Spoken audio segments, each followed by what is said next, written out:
isu pelarangan TikTok itu juga harus dilihat dalam konteks perbincangan tentang geoekonomi politik digitalisasi. Presiden Trump yang menunda peraturan regulasi mengenai TikTok, pelarangan TikTok. Itu kan 90 hari gitu ya. Ternyata 90 hari itu salah satu tujuannya adalah memberikan ruang bagi TikTok untuk bernegosiasi dengan pemerintah Amerika Serikat. Google, Facebook, Amazon itu dihadapkan pada peraturan yang sangat ketat ketika mereka melakukan surveillance terhadap publik Amerika Serikat. Gitu ya, regulasinya ketat sekali. Tapi ketika mereka melakukan surveillance lintas negara, itu dibiarin. Ketika pemerintah Uni Eropa membuat GDPR, Undang-Undang Perlindungan Data, bahkan pemerintah Amerika Serikat itu membelain platform ini. Algoritma media sosial itu entah sengaja atau tidak, itu memang berpihak kepada kelompok kepentingan tertentu. Kalau kita buka data tentang Yerusalem, isu Gaza, gitu ya, kelihatan sekali bahwa Barat itu atau opini publik dunia itu belum berpihak sepenuhnya pada Palestina. Meskipun kekejamannya udah luar biasa itu benar-benar genocide betul itu. Tetapi kalau kita buka percakapan di Indonesia secara global itu masih menganggap Gaza itu teroris, Israel itu punya hak untuk membela diri, masih bias seperti itu, Pak.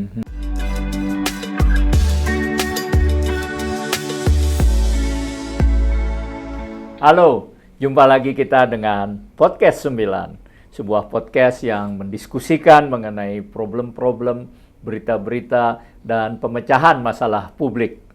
Dan sebelum mulai, seperti biasa, kami mengingatkan, tegakkan hukum dan berikan keadilan. Kali ini kita akan berbincang mengenai kemungkinan pelarangan TikTok di negara Amerika. Kenapa TikTok harus dilarang di Amerika dan bagaimana di Indonesia? Dan untuk itu kita sudah mengundang seorang narasumber yang memang berkompeten berbicara mengenai soal-soal seperti ini. Beliau adalah Ketua Dewan Pengawas TVRI, Dewas, dan yang terutama adalah pakar di bidang ini, yaitu Bung Dr. Agus Sudibyo. Selamat datang Bung Agus di podcast kami. Terima kasih Pak Wina atas undangannya. Ya. Bung Agus, ini kan menarik nih ya berita terakhir mengenai sebelum Trump dilantik ya, Amerika sudah mencanangkan melalui sebuah undang-undang bahkan agar TikTok kalau tidak mau memenuhi syarat-syarat yang ditentukan di Amerika itu akan di-ban, akan ditutup. Sebenarnya apa sih yang terjadi Bung Agus? Publik nih ingin tahu kok Amerika melarang TikTok. Apakah dia takut spionase atau apa? Bagaimana yang sebenarnya? Ya, ini kasus yang menarik dan saya setuju bahwa Indonesia harus belajar dari kasus ini dalam berbagai hal ya. Oh gitu ya? Iya, yang pertama kan memang harus diakui bahwa operasional platform video seperti TikTok ini menimbulkan dilema. Di satu sisi dia memberikan ruang ekspresi, ruang informasi yang baru, yang sangat mendemokratiskan ruang publik, audiovisual, gitu, manfaatnya banyak sekali, gitu ya. Di sisi lain dia memiliki dampak yang serius juga untuk masyarakat, dampak negatif ya. Ada proses surveillance di sana, ada proses data mining di sana, ada proses menyebarnya konten-konten yang tidak proper secara prinsip ruang publik di sana, dan ada juga tentang periklanan yang menembus ruang-ruang privat gitu. Memang ada problem yang sangat serius. Maka cukup bisa dipahami kalau negara seperti Amerika Serikat mencoba melindungi kepentingan publiknya dari dampak negatif platform media sosial asing gitu ya. Tetapi yang kita lihat, Tunggu, Pak, tadi Anda mengatakan platform media asing. ya di Amerika di ya. Amerika. Nah, Gitu. apakah platform media sosial Amerika itu tidak mengganggu bangsanya atau masyarakat Amerikanya? Itu pertanyaan yang penting, Pak. Itu sebenarnya juga ada isu itu, gitu ya. Dan pemerintah Amerika Serikat juga coba mengatur itu, tetapi pengaturannya tidak saklek TikTok sekarang ini, gitu kan. Itu kan seperti mengusir TikTok dari negeri Paman Sam. Ini makanya kemudian yang saya ingin tegaskan adalah isunya ini tidak murni isu melindungi kepentingan publik Amerika Serikat dari dampak negatif platform media sosial asing. Oh gitu ya. Tidak murni, tapi juga ada isu yang lain, Pak. Yang saya lihat itu isu perang dagang.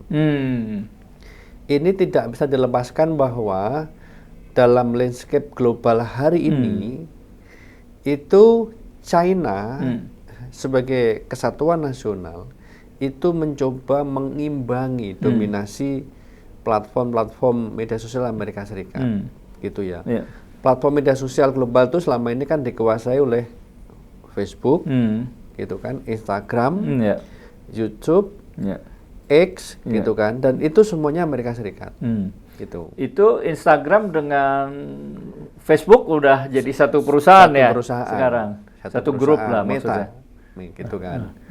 Nah, sementara China itu tiba-tiba muncul dengan TikToknya, gitu ya. Jadi China itu memang negara yang relatif bisa mengimbangi dominasi Amerika Serikat dalam landscape media sosial global, tetapi belum bisa menyamai. Kalau kita lihat dominasi YouTube, Facebook, Instagram hari ini sulit untuk mengimbangi, tapi baru mendekati, gitu ya. Baru didekati aja, Amerika Serikat sudah worry, gitu ya, sudah worry dan mencoba menetralisir perkembangan pertumbuhan penggunaan akun platform TikTok di Amerika Serikat, gitu. Tadi Bang Agus mengatakan mengenai ini persaingan pasar ya? Ya. Mungkin seberapa besar sih pasar TikTok dan media sosial semacam ini di Amerika dan juga di dunia? Secara global tahun 2024 sebenarnya untuk platform media sosial yang berbasis teks itu Facebook masih dominan. Kemudian pasar media sosial yang berbasis video, YouTube masih dominan.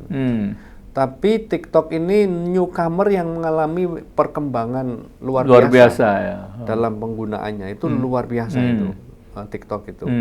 Dan TikTok itu memiliki karakter yang berbeda dengan YouTube dan karakter ini sangat digemari oleh semua pihak. Bahkan Trump sendiri mengakui bahwa kemenangan dia dalam Pilpres Amerika Serikat terakhir itu juga dibantu oleh TikTok, gitu ya.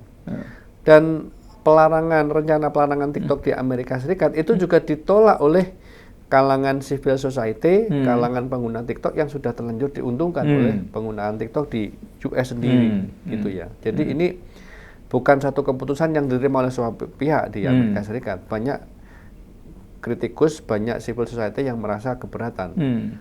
Dan karena TikTok itu memberikan ruang berekspresi politik baru buat publik yang belum mereka dapatkan melalui platform yang lain, gitu. Tapi ya itu tadi, jadi TikTok ini, perkembangan TikTok itu meskipun belum bisa menyamai YouTube, itu sudah membuat khawatir.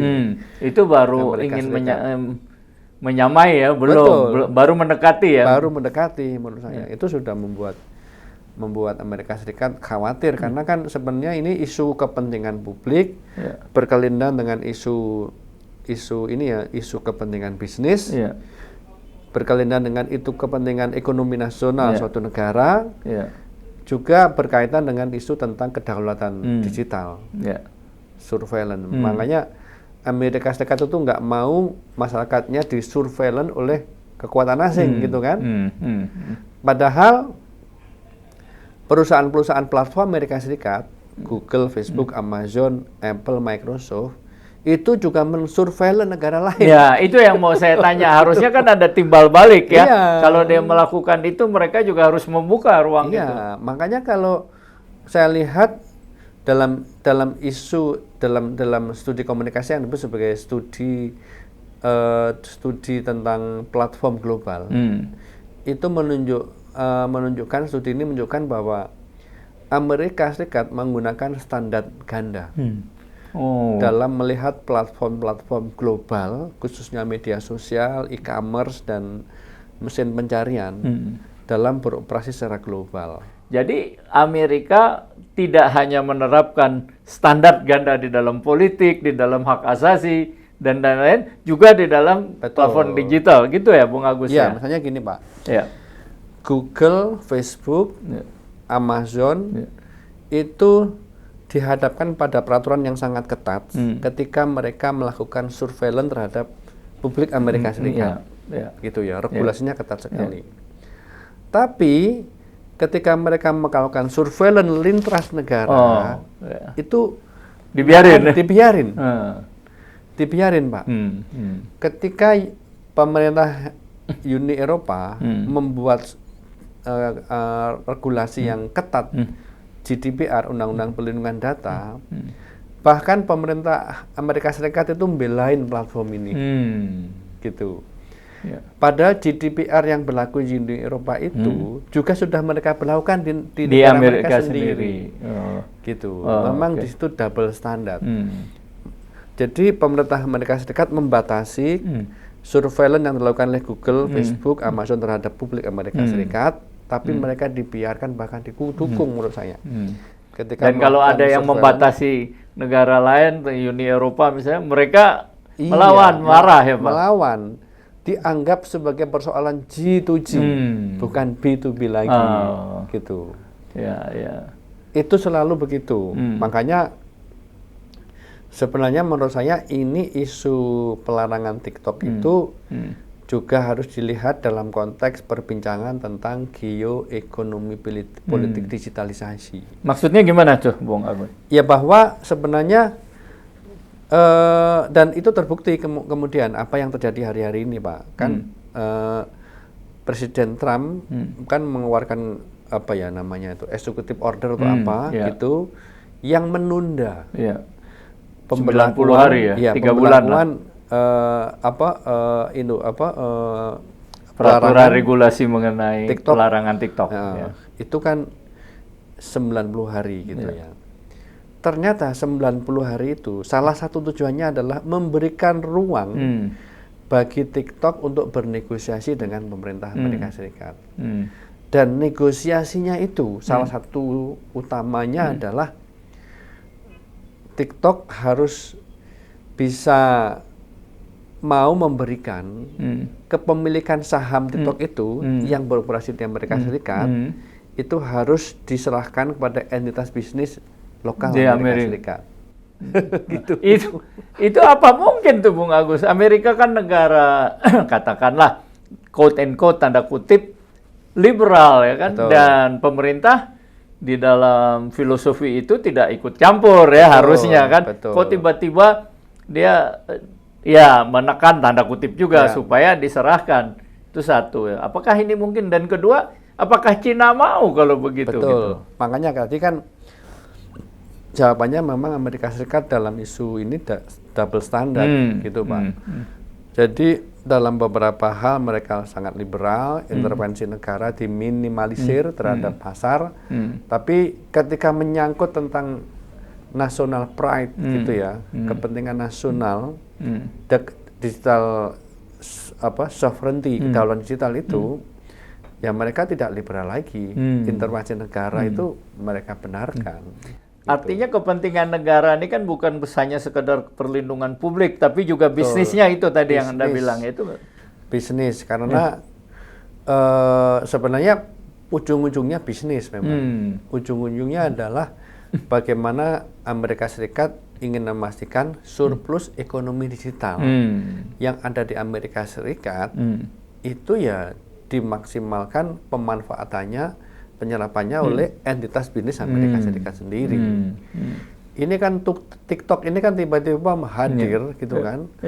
Dia bisa menjangkau khalayak yang begitu luas, penggunaannya begitu luas, pengaruhnya begitu besar. Dan dari pengaruh yang begitu besar itu kemudian ya income akan datang.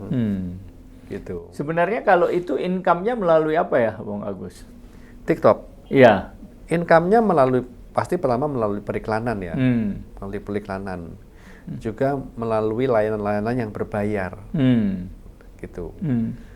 Jadi selalu begitu. Dan tapi sebenarnya yang dilakukan Amerika Serikat ini juga menarik sebagai benchmark gitu ya. Jangan-jangan justru contoh Amerika Serikat itu yang perlu dipertimbangkan oleh negara lain seperti Indonesia. Dalam arti saya ingat ada satu istilah yang istilahnya adalah domestifikasi platform global atau domestikasi digitalisasi. Platform global itu bersifat global, tetapi dia harus bisa diatur dengan regulasi nasional.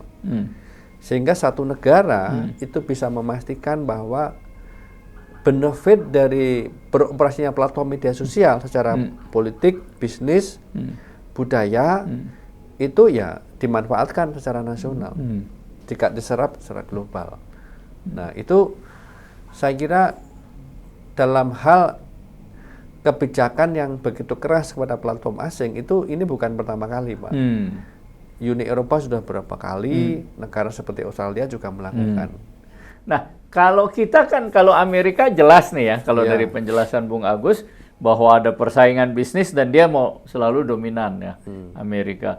Dan di situ dia menerapkan standar ganda. Ya, walaba wabala. Kalau laba buat gue, balanya buat lo, kurang lebih gitulah ya kalau Amerika. Nah, Indonesia kan belum punya nih platform-platform. Gimana nih kalau di Indonesia nih, sikap Indonesia sebaiknya kayak apa? Betul. Nah, kalau dalam kasus TikTok ini kan persaingan antara dua entitas bisnis dari dua negara yang sama-sama develop. Iya. Platformnya juga maju sekali. Amerika Serikat sekarang kan tetap pemegang supremasi global. Cina sebagai pemain baru yang signifikan ini. Gitu. Nah, kalau Indonesia kita memang bukan pemain di situ. Kita user ya. Kita user. Negara dengan pengguna media sosial, pengguna gadget yang luar biasa. Gitu. Nah, menurut saya Indonesia juga harus berusaha mendomestifikasi platform global ini.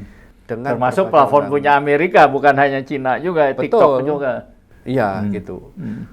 For the sake of national interest, untuk kepentingan publik, untuk kepentingan ekonomi nasional, gitu. Tapi domestifikasi platform digital itu harus dilakukan dengan penuh perhitungan dan hati-hati. Jangan sampai mengganggu kebebasan berpendapat, kebebasan berekspresi, mengganggu proses demokrasi, gitu kan. Yang kedua juga jangan sampai kemudian menimbulkan permusuhan dengan platform global yang justru merugikan kepentingan nasional. Maka Uni Eropa memberikan contoh yang menarik bahwa mereka tidak selalu berhasil, Pak, dalam mengatur operasional Google, Facebook, Amazon di Uni Eropa. Mereka tidak selalu berhasil. Beberapa kali gagal, tapi mereka terus gitu ya. Jangan-jangan kan kata seperti Anda bilang, platform itu didukung oleh pemerintah Amerika juga kan? Betul, karena selalu begitu, Pak. Selalu begitu. Jadi di negara manapun yang mencoba membuat regulasi kebijakan yang mengusik atau mengganggu model bisnis platform digital yang itu adalah berasal dari Amerika Serikat, itu pasti dianggap sebagai persoalan G2G. Gitu. Jadi pemerintah Amerika Serikat cepat sekali merasa kepentingan ekonomi saya terganggu ini di negara Anda, karena Anda akan membuat regulasi yang mengganggu model bisnis, apakah Facebook, YouTube, dan lain-lain. Tapi pemerintah China juga begitu loh, Pak. Mereka mengalami terus melakukan proteksi. Mereka proteksionis. Sangat ya kalau Sangat. kita bilang. Ketika menempatkan bagaimana platform digital yang mereka punya sebagai perusahaan nasional berbasis negara lain. Karena memang kalau kita belajar berbagai pemilu yang berlangsung dalam 10 tahun ini, katakanlah, memang platform media sosial itu perannya besar, Pak. Gitu. Dan akan semakin besar ya. Dan akan semakin besar. Dan di situ itu berarti ada pengaruh sosial, pengaruh politik, dan akhirnya uang. Itu bisnis yang besar sekali. Luar biasa. Gitu. Nah tadi Bung Agus menyebut Cina juga proteksionis ya, sangat ya. Sangat. Kan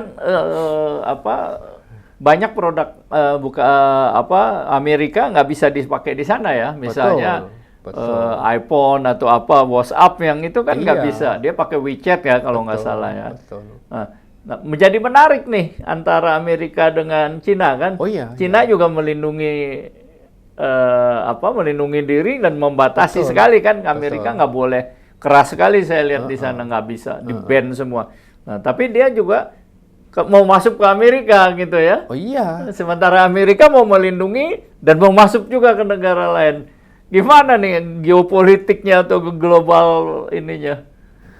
Makanya sebenarnya kasus ini menarik kalau kita lihat dari persoalan persaingan antar negara yang mencoba dominan dalam landscape global, gitu. Jadi mereka itu adu pengaruh gitu ya untuk menguasai gitu ya. Tetapi yang satu aspek yang tidak bisa diatur sepenuhnya itu adalah bahwa platform media sosial itu beroperasi cross country, borderless ya. Borderless, bukan cross country ya, borderless gitu ya. Sejauh konektivitas itu tidak jadi problem dan tidak ada hambatan, maka tidak ada halangan buat publik Amerika Serikat untuk menggunakan TikTok, gitu. Yeah. Karena borderless tadi, gitu ya. Dan kalau mereka tertarik menggunakan TikTok, mereka akan terus menggunakan TikTok, gitu. Nah, tapi di Cina sendiri nggak bisa kan, nggak sebebas itu kan? Karena dia bukan rejim yang demokrasi, Pak. Iya. Itu terpimpin betul, gitu. Iya. Tapi kalau Amerika Serikat itu karena dia demokrasi, sulit untuk memastikan bahwa setiap orang jangan gunakan platform asing. Iya. Itu choice itu ada di publik. Gitu. Jadi maka kemudian yang muncul adalah tangan besi seperti ini, pengaturan. Tetapi itu tadi, pengaturan itu selalu terbentur bahwa kalau rezimnya masih demokrasi, kita sulit membatasi karena handphone itu ada di tangan setiap orang. Setiap orang bisa mempelajari dan setiap orang bisa terpapar dan dia bisa menggunakan itu. Gitu. Itu seperti kasus yang lain, Pak. Meskipun Israel itu memblokade Gaza sedemikian rupa, gitu. Tetapi para netizen di Gaza tetap bisa memberitakan setiap hari kekejian-kekejian yang terjadi di sana. Dan Amerika Serikat, Barat, Israel tidak bisa membendung itu.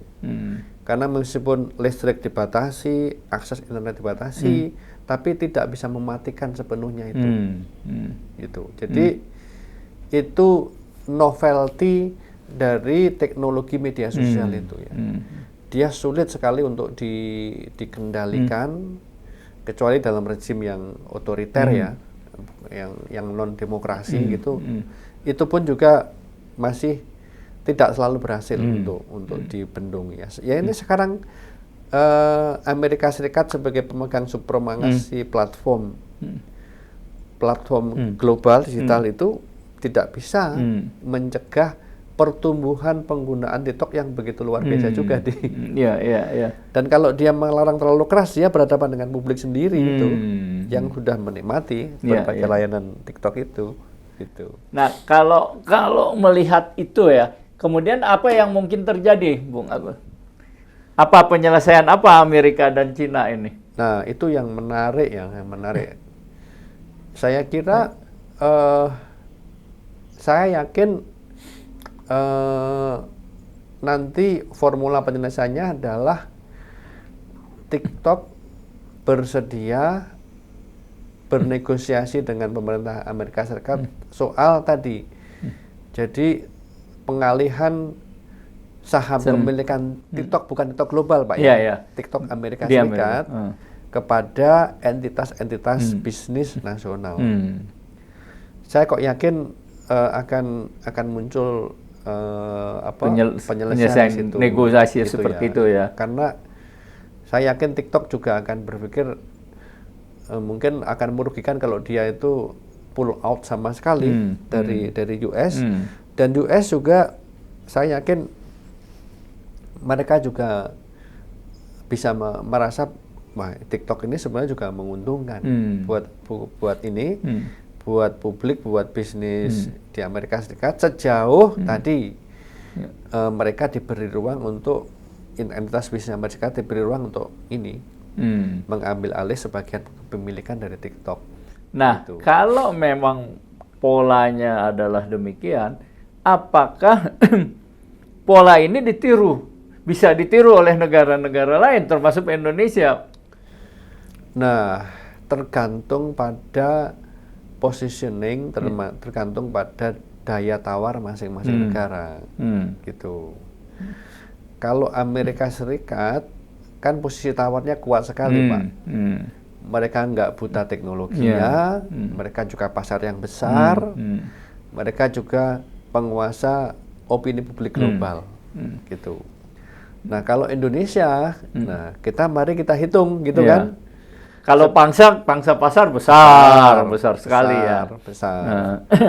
Nah, itu harus jadi keunggulan komparatif kita, bahwa kita punya pangsa yang besar. Jadi mestinya kita bisa lebih berani menawarkan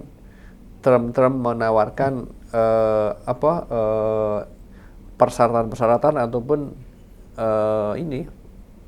klausul-klausul tertentu berhadapan dengan platform itu. Jadi meskipun tidak sekuat Amerika Serikat dalam kasus ini, Indonesia juga harus berani bernegosiasi. Prinsipnya adalah bagaimana operasional sebuah platform, katakanlah TikTok di Indonesia, itu harus menguntungkan sebanyak-banyaknya untuk Indonesia.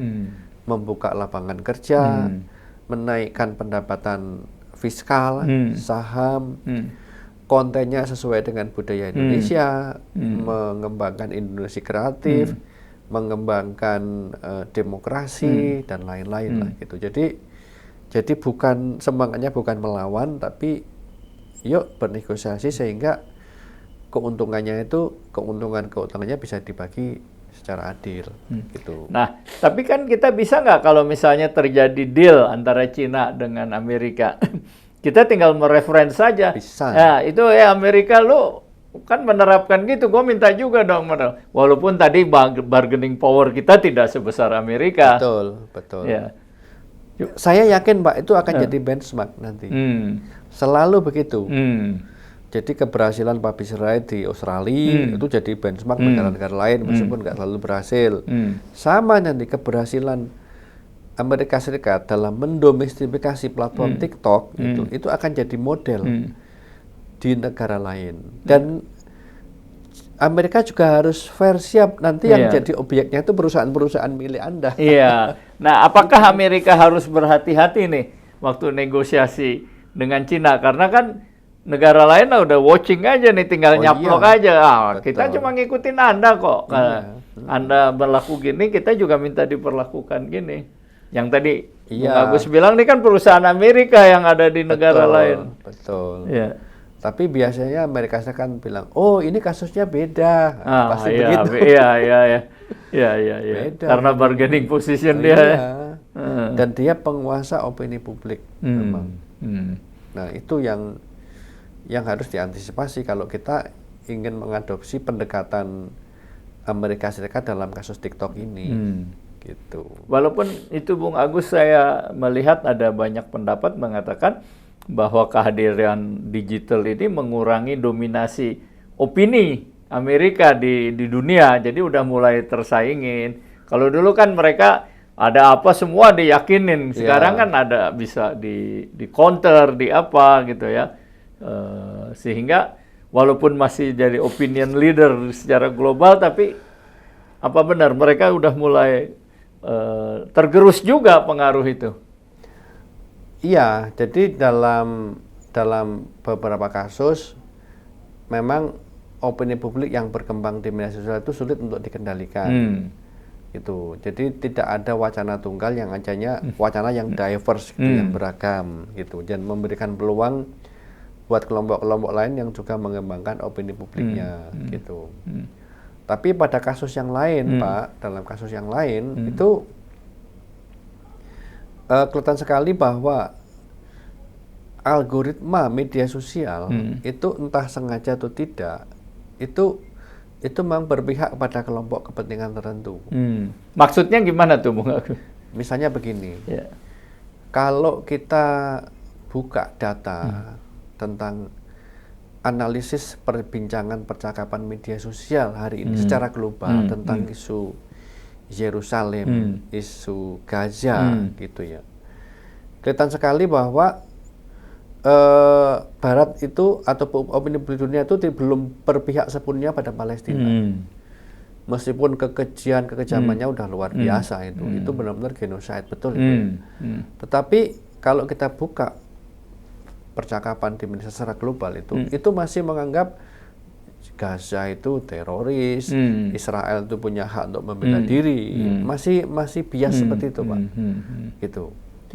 Nah, itu bisa jadi karena ya memang platform media sosial ini dikendalikan oleh Barat ya, atau juga yang di capture perbincangan yang di capture oleh platform itu kebanyakan adalah perbincangan berbahasa Inggris, dan itu berarti Barat yang tidak cukup bersimpati pada penderitaan Amerika Serikat, misalnya gitu. Kasus yang lain kalau terkait dengan upaya-upaya negara-negara untuk mengatur platform global Amerika Serikat, itu kan bukan isu yang menarik buat banyak pihak, Pak. Gitu ya. Itu menarik buat kita-kita aja kan sebagai orang media gitu. Nah, itu relatif bisa dikuasai, dikendalikan oleh Amerika Serikat dengan berbagai cara, Pak. Misalnya gini.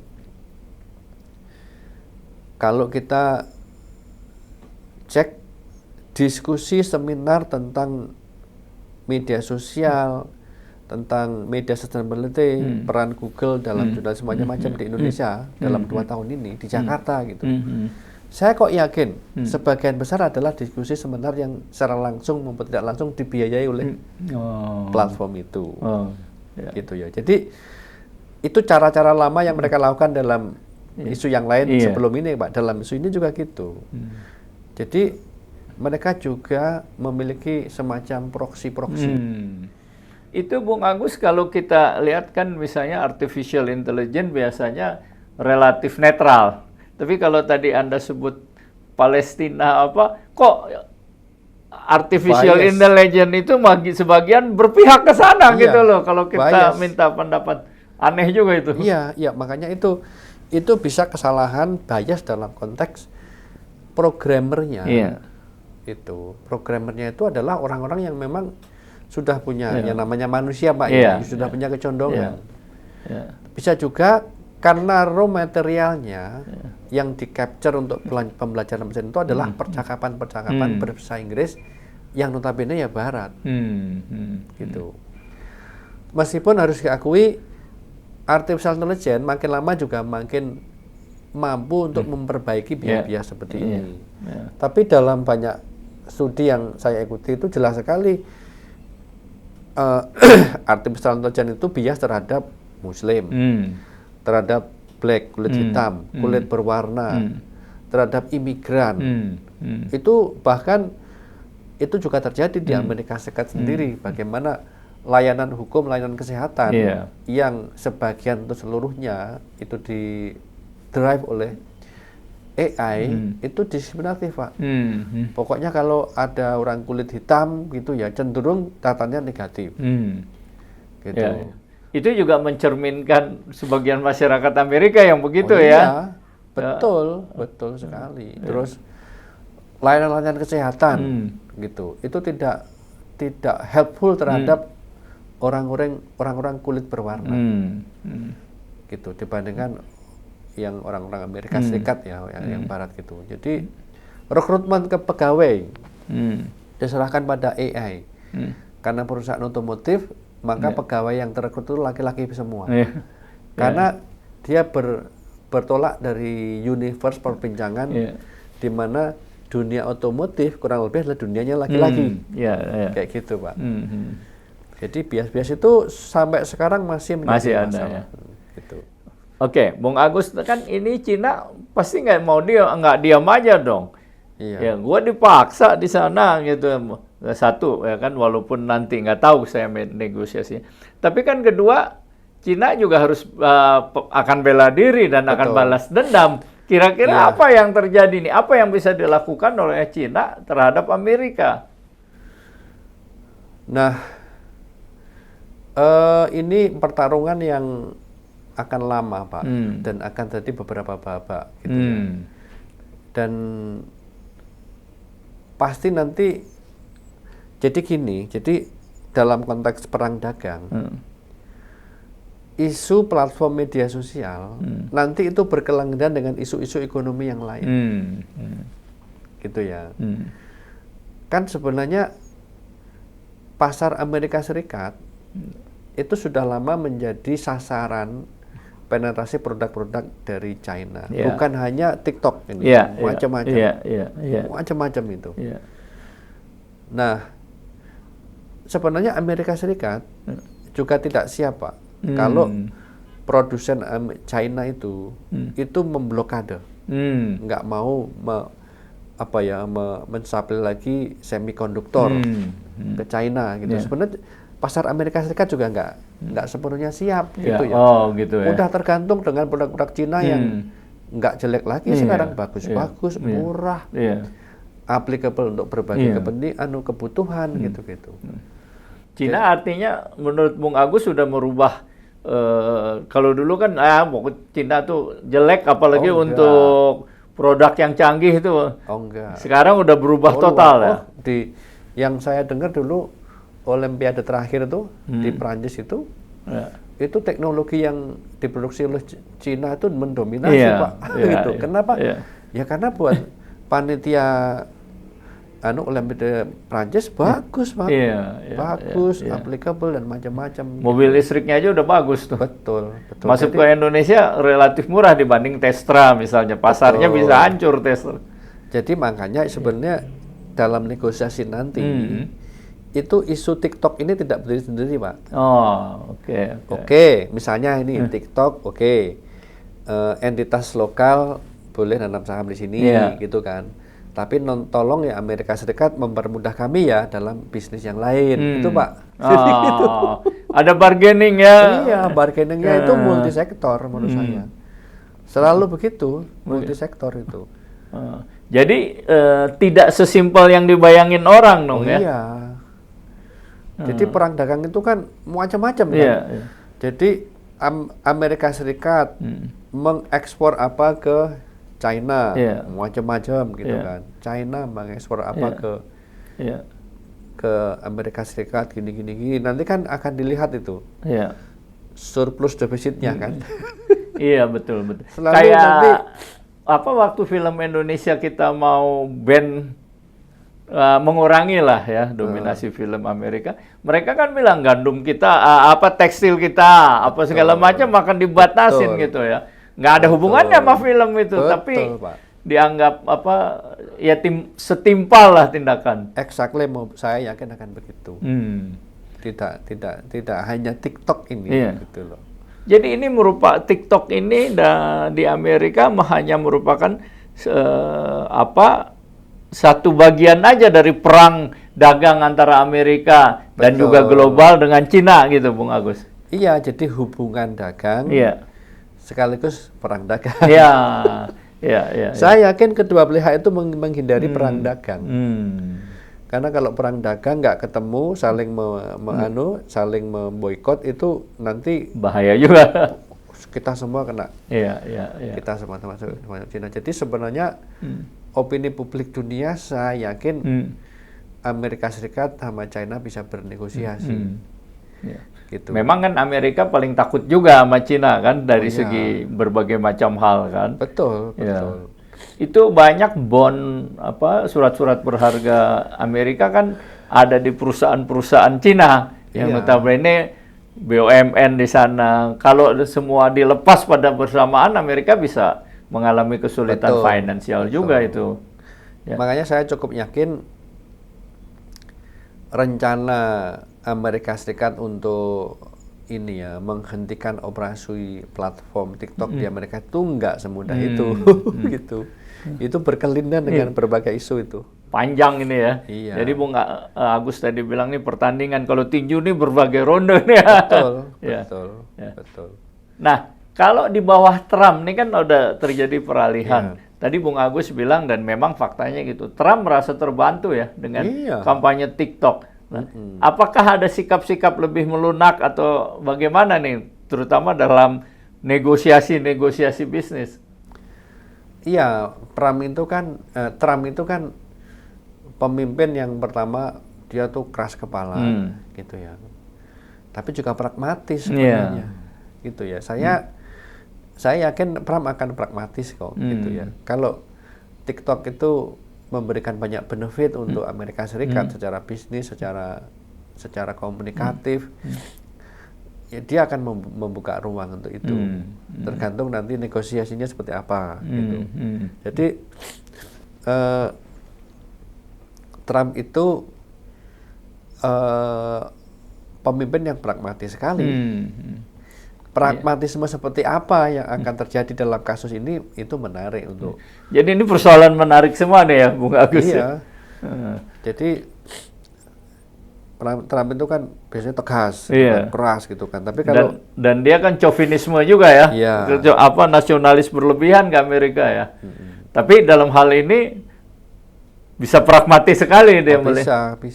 Apalagi dia sudah merasa diuntungkan dengan TikTok, gitu. Nah, apakah mempermulus negosiasi antara Cina dan Amerika dalam kasus TikTok dengan kepemimpinan Trump atau bagaimana? Nah, itu menarik ya, pada waktu Trump menjadi presiden yang pertama itu kan dia, saya lihat sikapnya keras kepada China. Tapi belakangan juga mulai melembek ya, mulai realistis bahwa China juga kekuatan yang besar. Dan kayak Amerika Serikat itu nggak bisa lepas sama sekali dengan kekuatan China ya, sebagai supplier dari berbagai produk-produk yang juga dinikmati oleh publik Amerika Serikat, gitu. Jadi ya, tapi selalu kan proses tali ulur ya, kapan tegas, kapan pragmatis itu selalu akan muncul dalam konteks persaingan antara Amerika Serikat dengan China ini. Yang menarik kan sebenarnya bagaimana hubungan Amerika Serikat dengan Rusia juga kan? Dengan Putin ya khususnya. Iya, karena dulu kan kita tahu bahwa Presiden Trump itu punya hubungan khusus juga dengan Putin, gitu. Bahkan kalau kita lihat peta propaganda komputasional yang memenangkan Trump dalam pemilu 2015 itu kan dibantu oleh kelompok-kelompok Rusia juga. Iya, katanya gitu. Begitu ya. Iya. Ada sangat dibantu dalam berbagai hal ya, suara, kampanye dan sebagainya, sehingga Trump dekat dengan Rusia ya. Betul. Nah, sekarang juga mungkin akan gitu juga ya. Iya, itu sangat menarik untuk dilihat ini bagaimana hubungan Rusia dan Amerika Serikat. Dan Rusia itu juga sangat develop dalam hal platform digital juga. Udah mulai ya Rusia. Sudah lama, Pak. Mereka punya, kalau nggak salah namanya itu platform mesin pencarian yang didevelop oleh Rusia itu Sandex kalau nggak salah, gitu. Nah, Bung Agus, kalau kita lihat tadi persoalan yang ruwet, Cina, Amerika, dan tidak sekedar ke urusan TikTok saja ya, bisa merembet kemana-mana. Nah, Indonesia kan memang tidak punya bargaining position ya. Kira-kira ya apa yang harus dipersiapkan Indonesia menghadapi plafon digital yang tentu akan terus berkembang ya, supaya memberikan advantage, keuntungan tentu dalam semua hal ya, dalam bisnisnya, dalam politik, budaya dan sebagainya. Apa yang harus kita persiapkan? Apa yang harus dipersiapkan oleh pemerintah Indonesia? Kalau kita menjadikan Europe Union sebagai benchmark, itu kalau Eropa itu saya lihat itu ini Pak, mereka terus-menerus mencoba mengatur platform global digital dari berbagai segi ya, dari sisi bisnisnya, dari sisi sosialnya, dari sisi medianya. Itu mereka punya social media law, mereka punya publisher right, mereka punya neighboring right. Terakhir mereka mengembangkan Digital Services Act, Digital Services Act, dan satu lagi Digital Marketing Act gitu ya. Jadi domestifikasi platform global itu mereka memang terus-menerus lakukan dan tidak terlalu berhasil. Oh gitu. Tapi tetap mereka lakukan karena yang mau mereka koreksi itu yang disebut sebagai US centric internet orbit. Jadi internet itu menjadi fenomena global, tapi sebenarnya epicentrumnya hanya di Amerika Serikat. Itu mereka mencoba menganulir, mengurai itu. Ini berarti masih proses terus ya, Bang Agus, terus masih panjang ya. Terus, dan Indonesia tidak boleh menunggu kapan Eropa berhasil terus mencontoh. Terlalu terlambat itu, Pak. Menurut saya kita harus melakukan itu. Maksud Bang Agus, kita mengambil inisiatif juga untuk pengaturan, misalnya di Amerika, di Eropa ada Digital Services Act, Digital Market Act, itu harus segera kita adopsi. Gitu. Salah nggak apa-apa, nanti diperbaiki gini. Karena tidak ada waktu lagi untuk menunggu-nunggu model mana yang paling ideal. Tidak ada model yang paling ideal itu, karena semuanya juga terus mencoba. Dan teknologi berubah terus. Gitu. Bisnisnya juga berubah ya kan terus. Gitu. Jadi nggak ada cara lain selain kita harus bergerak untuk mengambil contoh model-model pengaturan ranah digital yang benar-benar melindungi kepentingan publik, melindungi kepentingan nasional, dan tidak mengurangi dimensi-dimensi positif dari digitalisasi itu untuk demokrasi dan kebebasan. Gitu. Nah, Bung Agus ya, kita tadi kan udah persoalan lumayan berat ya. Kalau kita sekarang mau melihat mengenai perkembangan dari plafon-plafon digitalnya, kayak TikTok ini kan berubah-ubah ya, karakter dulu kan hanya untuk nyanyi-nyanyi, gerak-gerak ya, terus sampai akhirnya sekarang buat iklan yang banyak, buat macam-macam. Nah, itu bagaimana tuh plafon digital semacam TikTok bisa berubah menjadi sebuah raksasa yang ditakutkan pula oleh Amerika? Ya, itu gabungan antara inovasi yang terus-menerus, kecerdasan manusia para penggagasnya, dan juga kekuatan ekonomi yang memungkinkan itu. Dan yang saya baca, Pak, kenapa TikTok, Alibaba, Tencent, Baidu itu lahir di China? Karena pemerintah China itu meniru Amerika Serikat. Oh gitu. Bahwa urusan digitalisasi ini betul itu urusan swasta, tapi juga urusan negara. Gitu. Jadi ini urusan negara. Maka China itu benar-benar menjalankan program inkubasi untuk menemukan startup atau perusahaan-perusahaan China di bidang teknologi ini yang bisa grow up, bisa menjadi pemain global. Itu memang didukung. Waktu kita HPN tahun berapa itu di Ambon gitu, kita mengundang orang Baidu dan dia mengakui kenapa Baidu sampai besar, ya karena kami serius berinovasi dan kami punya investor besar dan kami didukung oleh negara. dengan insentif pajak, modal dan lain-lain. Itu persis cerita Google, Facebook, Amazon, Microsoft, Apple menjadi korporasi global. Itu juga salah satu kuncinya adalah didukung oleh negara. Kalau bisnis mereka diganggu negara lain, negara itu muncul. Presiden Barack Obama yang membela Google, Facebook ketika berhadapan dengan tendensi proteksionisme dari Uni Eropa waktu itu. Jadi itu Pak, inovasi yang tiada henti, kepentingan kekuatan modal ada dan topangan negara. Mungkin nggak Indonesia pada suatu saat melahirkan plafon digital dengan walaupun swasta tapi ada bantuan negara gitu, sehingga dalam tanda kutip lebih berdaulat, lebih bisa punya bargaining position. Sebenarnya startup itu udah banyak Pak. Iya. Startup itu udah banyak, sebagian menjadi unicorn atau semacamnya. Tapi kemudian tumbang seperti Bukalapak itu kan. Iya, baru. itu tadi Pak, karena satu, pemain utamanya terlalu dominan. Ya kalau kita ngomong tentang e-commerce ya pemainnya kita tahu terlalu dominan dan itu kebanyakan asing. Berarti kalau asing itu ya modalnya kuat, jaringannya kuat, gini-gini gitu. Dan hari gini kita itu berhadapan dengan kekuatan asing itu tidak mungkin Pak kalau tidak ditopang oleh negara.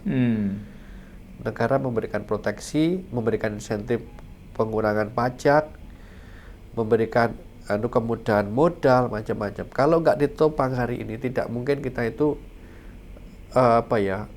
mengimbangi hegemoni perusahaan-perusahaan digital yang sudah tentu dominan ya, bukan hanya Google, Facebook, Amazon, Microsoft, Apple, tapi juga perusahaan-perusahaan di bidang e-commerce dan lain-lain. Gitu. Kita nggak usah takut tuh dituduh proteksionisme. Karena semua negara proteksionisme Pak. Karena gitu. India itu contoh negara yang lumayan berhasil ya mengembangkan e-commerce lokal macam-macam. Itu juga proteksionisme. Tapi tidak yang hard gitu gitu ya. Ada selubungnya gitu. Betul. Ya. Terus Korea Selatan. Kalau kita ke Korea itu, platform media sosial yang paling dominan di sana bukan Facebook, tapi KakaoTalk.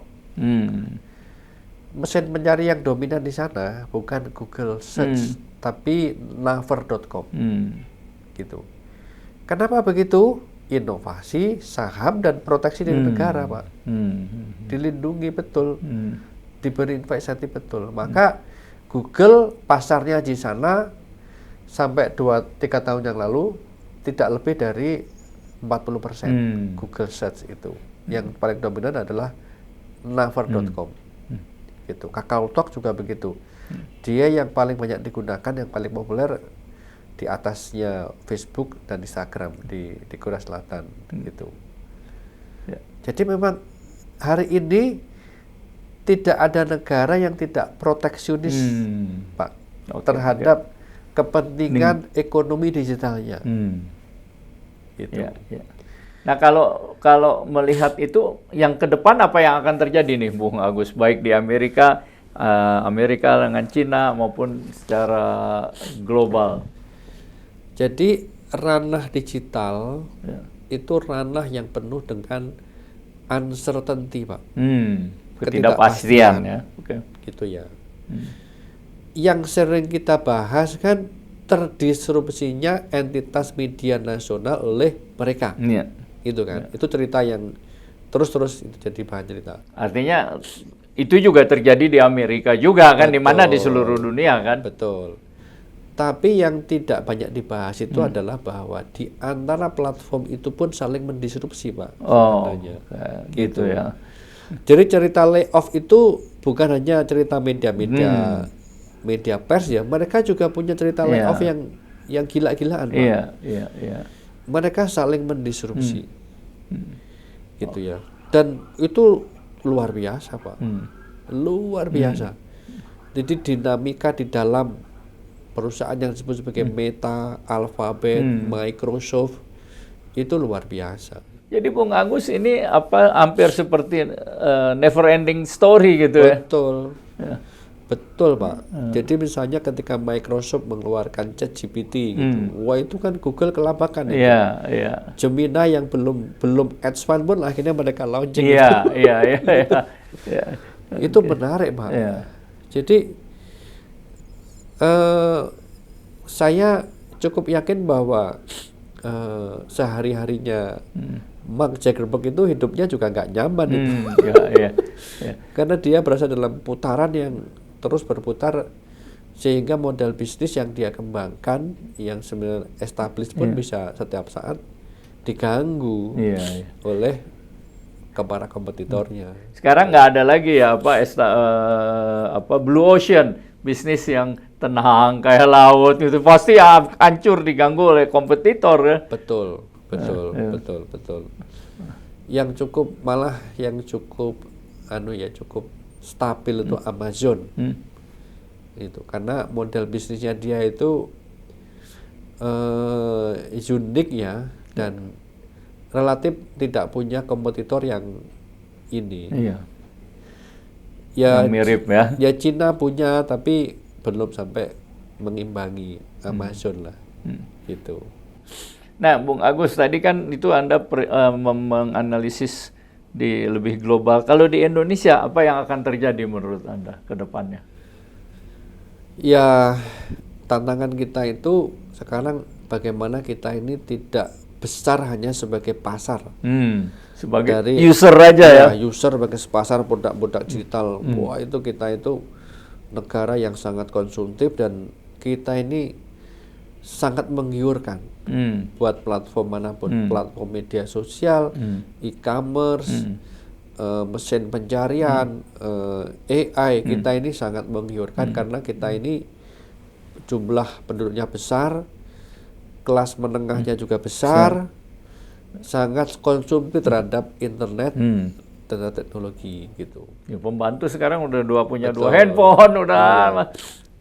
Ya, kita itu sekarang terjebak dalam status sebagai pengguna aja, Pak. Pengguna sebagai pasar. Tapi kita belum bisa memaksimalkan potensi yang besar ini untuk menciptakan bargaining position yang bagus di mata platform. Itu kita masih lemah ya, gitu ya. Ya, misalnya dari sisi regulasi kita hanya baru dapat undang-undang GDPR, undang-undang ITE, publisher right pun masih dalam level keputusan presiden. Itu jadi lompatan-lompatan regulasinya belum, dan juga mudarat-mudaratnya luar biasa. Kecanduan gadget itu di anak-anak kita luar biasa parah itu, Pak. Gitu. Jadi saya kira hampir semua anak SD, SMP di urban itu kecanduan gadget, termasuk anak saya. Iyalah, semua kan. Cucu saya aja kalau mau makan kadang-kadang, ayo nih lihat ini dulu gitu kan. Itu luar biasa, dan paling tidak gerakan literasi digitalnya yang harus digerakkan oleh negara, dan saya mengusulkan literasi digital itu atau literasi teknologi itu dimasukkan dalam kurikulum pendidikan dasar dan menengah, Pak. Sekarang belum, Pak Wina. Baru secara karikatif dari seminar ke seminar literasinya. Itu harus masuk dalam kurikulum pendidikan. Gitu. Baik, Bung Agus, mungkin ada closing statement? Ya, closing statement saya, kita sebagai bangsa yang besar, yang masyarakatnya sangat konsumtif terhadap teknologi informasi, kita harus mengambil pelajaran yang berharga dari dinamika yang terjadi di Amerika Serikat ketika pemerintah Amerika Serikat mencoba mengatur lebih sophisticated platform media sosial TikTok ini. Ini pelajaran yang penting buat kita untuk dalam konteks digital surveillance, kepentingan publik terkait dengan data mining, juga dalam konteks bagaimana suatu negara itu bisa menegakkan kedaulatan digitalnya di negara masing-masing. Oke, terima kasih Bung Agus atas pencerahannya dan juga kehadiran di Podcast 9. mudah-mudahan yang akan datang tetap akan bisa lagi kita berbincang-bincang. Siap, siap. Nah, Insya Allah, Pak Bina. Terima kasih.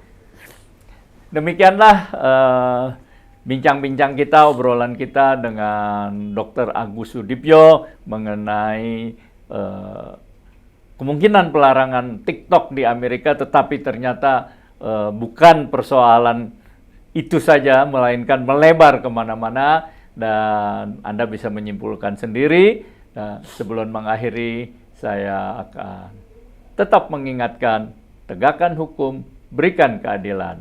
Sampai jumpa.